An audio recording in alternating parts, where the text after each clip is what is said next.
भगवान विष्णु के चौथे अवतार भगवान दत्तात्रेय के जन्मोत्सव निमित्त संपूर्ण महाराष्ट्र में सांस्कृतिक कार्यक्रम का आयोजन किया गया। तो वहीं ठाणे के कासारवडोली में भाजपा पदाधिकारी अर्चना पाटिल और आशीष पाटिल द्वारा पूर्वजों द्वारा बनाए दत्त मंदिर में विभिन्न कार्यक्रम का आयोजन कर उस परंपरा को आगे बढ़ा रहे हैं। यह मंदिर तकरीबन 55 वर्ष पहले पूर्वजों द्वारा बनाया गया था, जहां दर्शन के लिए भाजपा के कई वरिष्ठ गणमान्यों ने उपस्थिति दर्ज कराई। सुबह से चलने वाले कार्यक्रम में हजारों लोगों के लिए महाप्रसाद की व्यवस्था की गई।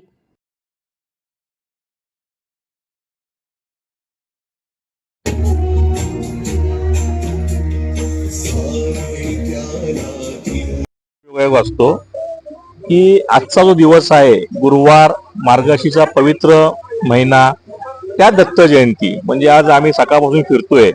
खूप मोठ्या उत्साहामध्ये आज दत्त जयंती साजरी होते। भारतीय जनता पार्टीची ह्या विभागाची रणरागिणी म्हणून ज्यांना आम्ही आवर्जून म्हणजे आवाज देतो त्या आमच्या अर्चनाताई पाटील यांच्या इथे सुद्धा दत्त जयंती खूप मोठ्या प्रमाणात साजरी होते। माझे पहिलं वर्ष आहे, पण इथे आल्यानंतर जे व्हायब्रेशन मिळतात, जे पॉझिटिव्ह एनर्जी मिळते ते असे जाणवते। गेली 55 वर्ष या माऊलींकडनं ही सेवा होते। दत्त महाराज देणारं सर्व भरभरून देणारं असतं। आज गिरणासारख्या ठिकाणी पण महाराष्ट्रातून खूप लोक, माझी कन्या जी 5 वर्षाची 10,000 पायऱ्या चढली, आता 3 महिन्यापूर्वी ती जाऊन आली गिरणारला। ती 6 महिन्याची असताना तिला मी घेऊन गेलो। दत्त संप्रदायावर विश्वास ठेवणारे, भक्ती दाखवणारे अमाप भक्त ह्या महाराष्ट्रात आहेत। माझी सर्व ह्या इथल्या विभागातील नागरिकांना दत्त जयंती खूप खूप शुभेच्छा।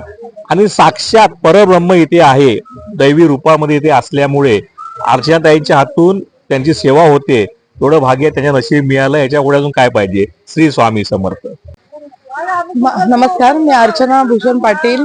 आपल्या आजीने हा 55 वर्ष झाली हा मंदिर बांधलेला, त्यांनी ही परंपरा त्यांनी चालू ठेवली, तशीच आम्ही सुरळीत आम्ही ठेवणार आहोत। दत्त जयंती निमित्त असं 1,500-2,000 हजार पब्लिक येते।